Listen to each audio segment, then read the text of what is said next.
Avis vascular centre మన దేశంలోనే the best varicose vein hospital. యాక్చువల్‌గా 'దేవిశ్రీ ప్రసాద్' గారు కొన్ని నెలల ముందు వేరే సినిమా ఫంక్షన్‌లో మాట్లాడుతూ ఒక మాట అన్నారు.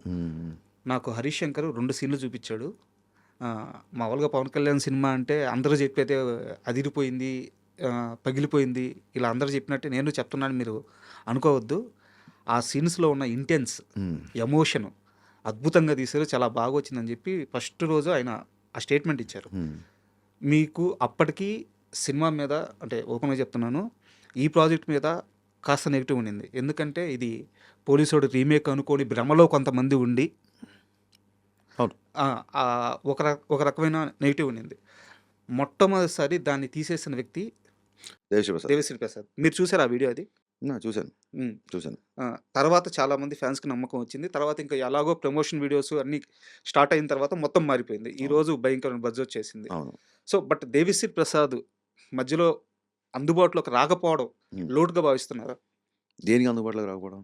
ఆహ్, నిన్న సాంగ్ కూడా దేవిశ్రీ ప్రసాదే కదా! బీజేఎం అవునండి. మా టైమ్‌లెస్ మ్యాచ్ లేదు. నేను హైదరాబాద్‌లో ఉండి చేయాల్సిన పరిస్థితి. అది లోటుగా భావిస్తున్నారా? నేను హైదరాబాద్‌లో ఉండి చేయాల్సిన పరిస్థితి.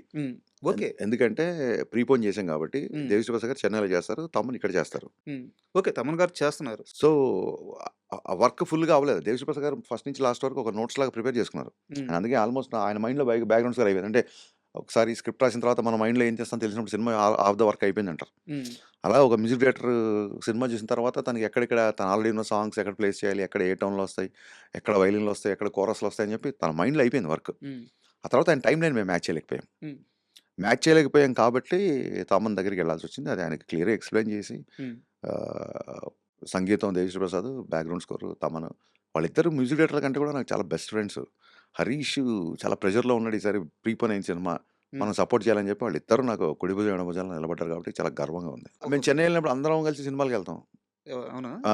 నేను తమన్‌తో పని చేసినప్పుడు దేవిశ్రీ ప్రసాద్ గారు, నేను దేవిశ్రీ ప్రసాద్ దగ్గరికి వచ్చినప్పుడు తమన్‌కి ఫోన్ చేసి, హ్మ్. బాబు ఇంకా కీబోర్డ్‌లన్నీ కట్టేయండి పలానా టైం కల్లా సెకండ్ షో ఇక్కడ పెలాజియో అని ఒకటుంటది. హ్మ్. హ్మ్. మల్టీప్లెక్స్. హ్మ్. చాలా సార్లు తమన్ టీము, దేవిశ్రీ ప్రసాద్ టీమ్ కలిసి మేము సినిమాలకెళ్ళడం, డిన్నర్‌కెళ్ళడం. చెన్నైకెళ్తే అదొక మ్యూజికల్ నైట్స్‌లా ఉంటది మాకు. సరే.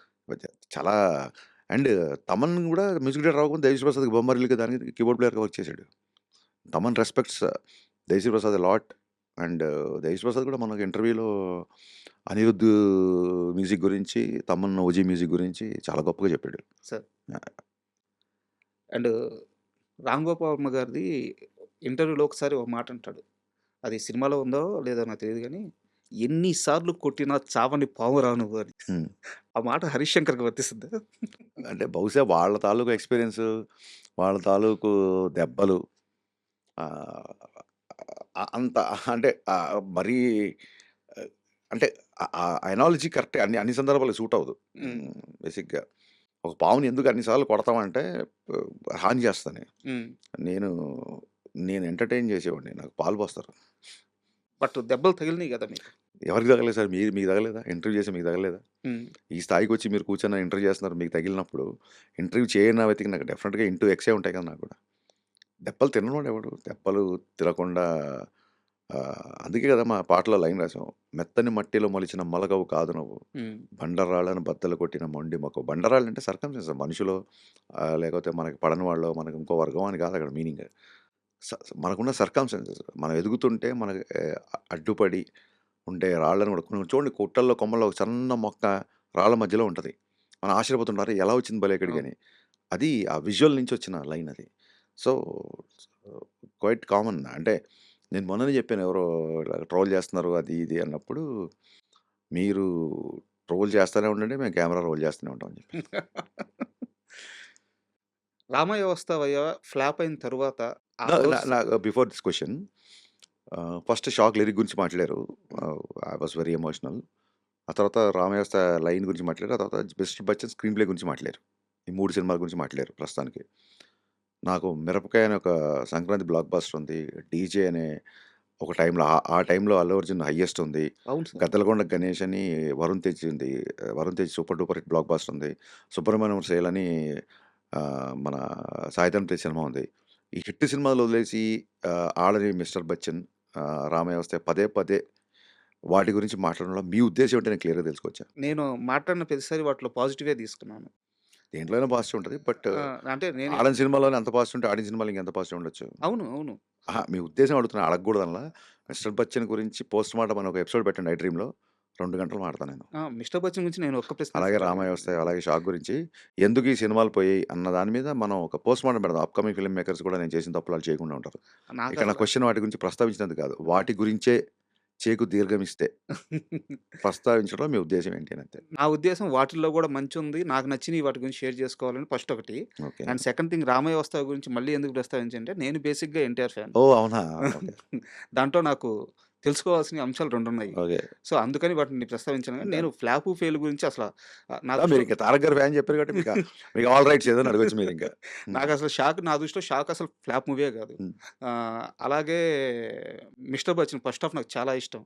సో, నేను వాటి గురించి వాటి నేను ఉద్దేశం అడిగాను అడగకూడదనలా. హ్మ్. యాజ్ ఎ ఎన్టీఆర్ ఫ్యాన్‌గానే అడుగుతున్నాను. హ్మ్.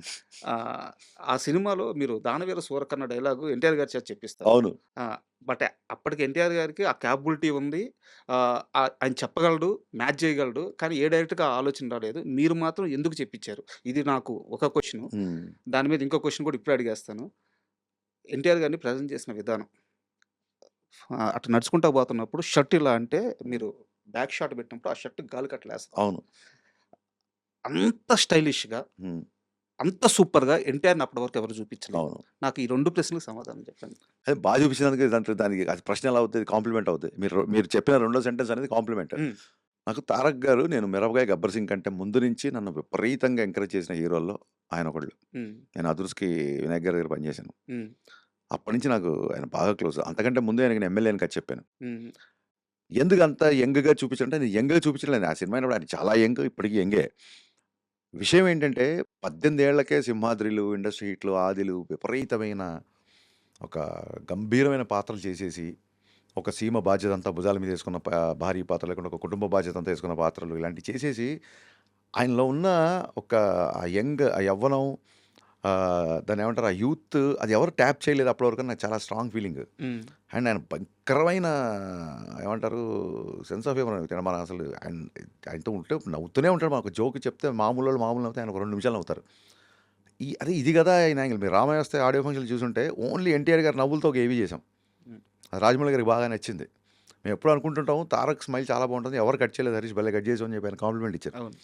సో అండ్ ఎక్కడో ఒక బీహెచ్ఎల్‌లో ఒక స్టూడెంట్ లైఫ్ బాగా గడపడం మూలంగా అసలు నేను ఎప్పుడు టైగర్ అని పిలుస్తాను. టైగర్‌ని ఎవరు ఇట్లా చూపించలేదు కదా! అని చెప్పి మీరు చెప్పిన ఆ స్టైలింగ్, ఆ డ్రెస్సింగ్ ఇదంతా నిన్ననే జీవితో ఇంటర్వ్యూ చేసిన ఐడిల్ బ్రెయిన్ జీవితో ఇంటర్వ్యూ చేసినప్పుడు జీవి అన్నాడు. ఫస్ట్ హాఫ్ అయిపోగానే all NTR needs is a right director and Harish Shankar touches the right card అని చెప్పి కొట్టగా నేను ఫోన్ అలా వేసేసి కొట్టేసాం అనుకోను. సెకండ్ హాఫ్ చూసాక ఎవరు మెసేజ్ లేదు. సో అదే ఒక చిన్న స్క్రిప్ట్‌లో అప్పటికే వేరే సినిమాలు వచ్చి మేము అనుకున్న సెకండ్ హాఫ్ ఆ సినిమాకి మ్యాచ్ అయ్యి దాన్ని షూటింగ్ స్టార్ట్ అయ్యాక సెకండ్ హాఫ్ మార్చాల్సి వచ్చి హ్మ్. అలా జరిగింది. అండ్ 'దానవీర సుకున' డైలాగ్ ఏంటంటే ఎన్టీఆర్ గారి వాచకం అద్భుతం అని నేను కొత్తగా చెప్పాల్సిన అవసరం లేదు. గద ఫైట్ ఆల్రెడీ సినిమాలో ఉంది రాసుకున్నాము. దానికి ఒక లీడ్ కావాలి. ఓకే. ఊరికే గదతో కొడితే ఏం బాగుంటుంది. ఒక లీడ్ కావాలి అని చెప్పి సీనియర్ ఎన్టీఆర్ గారి తర్వాత మళ్ళీ అంత వాచకం ఈయన వల్ల అవుతుంది అన్న దాంతో and it's my favourite monologue. అంటే ఎన్టీఆర్ గారు కర్ణుడి పట్టాభిషేకం గురించి చెప్పే డైలాగులు ఏవైతే ఉన్నాయో అవి నాకు తెలిసి ప్రపంచంలో ఏ యాక్టర్ మళ్ళీ ఎప్పుడు అలా చెప్పలేడు నా స్ట్రాంగ్ ఫీలింగ్. అది ఒక లైబ్రరీలో ఎవరన్నా యాక్టింగ్ క్లాసెస్లో ఒక లెసన్ గాను ఒక పాఠంగా పెట్టాల్సిన సీన్ అది. సూపర్. అది కొండవీటి వెంకట కవి అనుకుంటే డైలాగులు రాసింది. అవును సార్. ఆయన ఆ డైలాగులు రాయడము, ఆ సింగిల్ టేక్లో ఆయన చేయడము, ఆ కిరీటాన్ని వర్ణించే డైలాగులు ఉంటుంది. నేను చెప్పే ధైర్యం కూడా చేయను. హుహు. అంత అద్భుతంగా నా ఫేవరెట్ డైలాగు. ఆయన మనోడితోనే సినిమా తీసే అవకాశం వచ్చినప్పుడు ఇంకా ఆయనకి పెట్టకపోతే ఎవరికి పెడతాం. ఈ టచ్‌లే హరీష్ శంకర్.